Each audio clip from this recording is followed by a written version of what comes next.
जवळजवळ 7 ते 8 महिने झालं आम्ही कागदी पत्रव्यवहार त्यांच्याबरोबर करत आहे। ह्या सातारा RTO मध्ये जवळजवळ कुठल्याही इनवाईसची प्राइस बघितली जात नाही, इनवाईस कुठल्या गाडीची बघितली जात नाही आणि कुठली गाडी हे RTOलाही कळत नाही, तरीसुद्धा गाडी ती पासिंग केली जाते। गाडी पासिंग टाटा सुमोच केली जाते, पण ती गाडी इंडिका वापरली जातो माणूस, म्हणजे एवढा भोंगळ कारभार ह्या RTO ऑफिसमध्ये।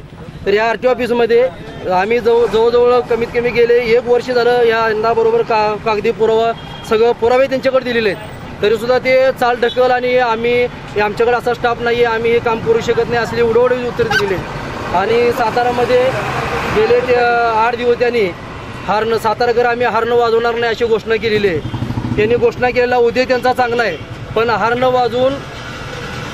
वाजवायचं बंद झालं म्हणजे आपण सगळे भ्रष्टाचार मुक्त झालेले अशी गोष्ट अजिबात नाही आहे। हॉर्न वाजवायचं बंद करायचं असेल आपण पहिल्यांदा आपल्या RTO ऑफिसमधला भ्रष्टाचार बंद करा आणि मग सातारा शहरामध्ये हॉर्न वाजवायचं बंदी करा किंवा विनंती करा, हे असं तुम्हाला कुठेतरी चांगलं दिसेल। आणि हॉर्न वाजवला म्हणजे जणू काही कानाचा पडदा कोणाचा फाटत नाही आहे।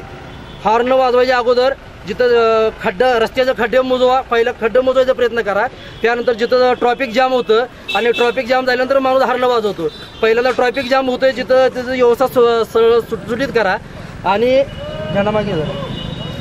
जिथं खड्डे भरायचे आहेत तिथं खड्डे भरून घ्या आणि ऑटोमॅटिक लोक मग हॉर्न वाजवायचं बंद करतील।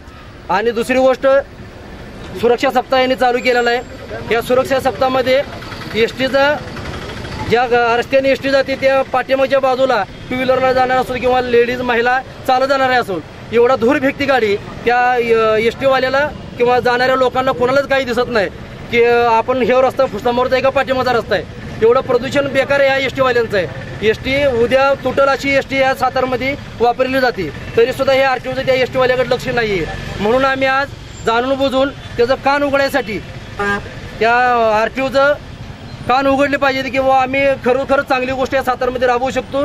पहिल्यांदा याचं कान उघडण्यासाठी आम्ही आज हॉर्न बजाव आंदोलन हे RTO कार्यालयाच्या समोर करीत आहे आणि केलेलं आहे।